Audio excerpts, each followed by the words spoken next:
Κυρίες και κύριοι συνάδελφοι, ο σχηματισμός κυβέρνησης Εθνικής Συνεννόησης προέκυψε ως αναγκαιότητα σε μία από τις πιο κρίσιμες περιόδους της σύγχρονης ιστορίας μας. Το πολιτικό σύστημα έπραξε τελικά αυτό που έπρεπε να πράξει μέσα από μία διαδικασία πρωτόγνωρη και εξαιρετικά επώδυνη. Οι πολίτες υποδέχθηκαν με κάποια ανακούφιση αυτή την εξέλιξη και φαίνεται να έχουν δώσει ήδη την εμπιστοσύνη τους στη νέα κυβέρνηση και τον Πρωθυπουργό, κύριο Λουκά Παπαδήμο. Αυτό δικαιώνει όσους από καιρό μιλούσαμε για την ανάγκη να υπάρξει κυβέρνηση εθνικής σωτηρίας, αλλά ταυτόχρονα μεγιστοποιεί το βάρος της ευθύνης που επομίζεται αυτή η μεταβατική κυβέρνηση. Θα περιμέναμε βέβαια ένα ολιγομελές και ευέλικτο κυβερνητικό σχήμα, όπως αρμόζει στον έκτακτο χαρακτήρα αυτής της κυβέρνησης. Παρότι συγκροτήθηκε στη βάση κομματικών ισορροπιών, το ζητούμενο ωστόσο είναι να λειτουργήσει ως κυβέρνηση ευθύνης. Γιατί το έργο που αναλαμβάνει είναι εξαιρετικά κρίσιμο και η κύρια εντολή που της δίνουμε είναι να διασφαλίσει την εκταμείευση της έκτης δόσης και να εφαρμόσει τη συμφωνία της 26ης Οκτωβρίου. Μέσα σε ένα διεθνές περιβάλλον που μεταβάλλεται ραγδαία, χρειάζεται ένας πραγματικός αγώνας δρόμου για να κατοχυρώσει η χώρα μας αυτό που πριν από λίγο καιρό έμοιαζε δεδομένο. Αυτή η κρίση χρέους της Ιταλίας, αλλά και οι γενικότεροι κλειδονισμοί της Ευρωζώνης δημιουργούν ένα τεράστιο κίνδυνο για τη χώρα μας. Γνωρίζουμε ότι η εφαρμογή αυτής της συμφωνίας είναι κρίσιμη για την ευρωπαϊκή μας πορεία. Γνωρίζουμε όμως ταυτόχρονα ότι για να εφαρμοστεί η συμφωνία χρειάζεται κοινωνική ειρήνη. Όσον αφορά τη δημοσιονομική μας πορεία, η κοινωνία δεν αντέχει άλλα μέτρα.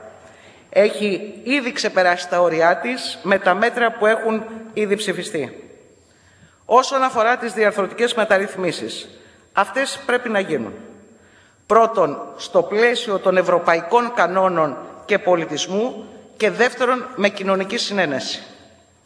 Κυρίες και κύριοι συνάδελφοι, για να πετύχει η χώρα στους στόχους της χρειάζεται σήμερα την εμπιστοσύνη των πολιτών. Προϋπόθεση όμως για να υπάρξει εμπιστοσύνη είναι η δικαιοσύνη και στο ηθικό και στο οικονομικό επίπεδο. Οι πολίτες θέλουν ισοτιμία, ισονομία και την τιμωρία πράξεων και συμπεριφορών προσώπων που ευθύνονται για τη σημερινή κατάσταση. Οι πολίτες διεκδικούν δίκαιη κατανομή των βαρών μέσα από την εισοδηματική και φορολογική πολιτική. Είναι άδικο ένα κομμάτι της κοινωνίας μας να πληρώνει και ένα άλλο, όχι πάντα το πιο αδύναμο, να διαφυλάτει τα κεκτημένα του. Σε δύσκολες στιγμές συχνά γίνεται επίκληση στον πατριωτισμό.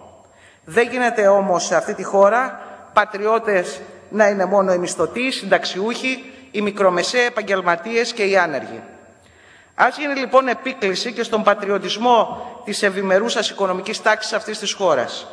Να κάνει και αυτή το καθήκον της και να συνεισφέρει όπως συνεισφέρουν και όλοι οι υπόλοιποι. Όσοι σήμερα επιτίθενται στους εργαζόμενους και τις συντεχνίες, θα πρέπει να κοιτάξουν και προς άλλες πλευρές της κοινωνίας. Να κοιτάξουν προς τα καρτέλ, προς τη σκοτεινή πλευρά της παραοικονομίας, της φοροδιαφυγής, του λαθρεμπορίου, των καταθέσεων στην Ελβετία και του μαύρου πολιτικού χρήματος. Οι διαστάσεις της κρίσης δεν είναι μόνο δημοσιονομικές και οικονομικές. Είναι πρώτιστα πολιτικές, πολιτισμικές και ηθικές. Υπάρχουν 4 βασικές συνθήκες για να προχωρήσουμε μπροστά ως χώρα και ως κοινωνία. Η πρώτη βασική συνθήκη είναι να επανακαθοριστούν στη βάση νέων κανόνων, αρχών και αξιών οι σχέσεις ανάμεσα στο κράτος και τους πολίτες, στο κεφάλαιο και στην εργασία, στο πολιτικό και στο οικονομικό σύστημα. Η δεύτερη βασική συνθήκη είναι να υπάρξει ένα νέο αναπτυξιακό και παραγωγικό μοντέλο στη χώρα. Πρώτα να συμφωνήσουμε και να αποφασίσουμε τι παράγουμε και μετά να το υποστηρίξουμε με αντίστοιχες πολιτικές και χρηματοδοτικά εργαλεία σε κάθε παραγωγικό τομέα. Αυτές οι πολιτικές θα πρέπει να βασίζονται σε στρατηγικά σχέδια ολοκληρωμένα και συγκεκριμένα. Και όταν λέμε συγκεκριμένα, εννοούμε ότι χρειάζεται χρονοδιάγραμμα ενεργειών, προσδιορισμός αρμοδιοτήτων όλων των εμπλεκομένων και μέτρηση των αποτελεσμάτων. Μόνο έτσι θα απαντήσουμε στην ύφεση. Μόνο έτσι θα πετύχουμε την επανεκκίνηση της οικονομίας και θα δώσουμε διέξοδο στο πρόβλημα της ανεργίας. Η τρίτη βασική συνθήκη είναι η κοινωνική αλληλεγγύη.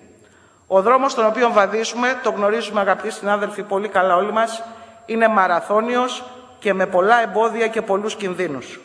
Στην πορεία αυτή αποτελεί μέγιστο καθήκον να μην αφήσουμε κανέναν συμπολίτη μας μόνο του, αλλά να υπάρξει ασπίδα προστασίας, με πράξεις και όχι με λόγια. Η τέταρτη βασική συνθήκη είναι η δημοκρατική νομιμοποίηση των αποφάσεων που λαμβάνονται. Πολύ περισσότερο σε καταστάσεις έκτακτης ανάγκης όπως η σημερινή. Γιατί σήμερα δεν μπαίνουμε απλώς σε μια περίοδο μεταβατικής κυβέρνησης. Διαρριγνύουμε μεταβατική φάση συνολικά για το πολιτικό μας σύστημα. Η νέα αυτή πραγματικότητα φέρνει επιτακτικά στο προσκήνιο το ζήτημα της δημοκρατίας και της νομιμοποίησης των αποφάσεων. Η δημοκρατία δεν έχει μεσίες ούτε σωτήρες. Αυτό το μοντέλο της παλιάς πολιτικής χρεοκόπησε με τραγικό τρόπο. Η αναγέννηση της δημοκρατίας δεν μπορεί να υπάρξει χωρίς τη φωνή και τη συμμετοχή των πολιτών, χωρίς την ανανέωση, την ενίσχυση των τραυματισμένων δημοκρατικών θεσμών. Γιατί όταν αποδυναμώνονται οι δημοκρατικοί πολιτικοί θεσμοί, ενισχύονται τα εξωθεσμικά και παρασκηνιακά κέντρα εξουσίας. Κυρίες και κύριοι συνάδελφοι, η δημοκρατία είναι η μόνη δύναμη και το μόνο όπλο που έχουμε απέναντι στις αγορές. Γι' αυτό οφείλουμε να την υπερασπιστούμε. Σας ευχαριστώ πολύ.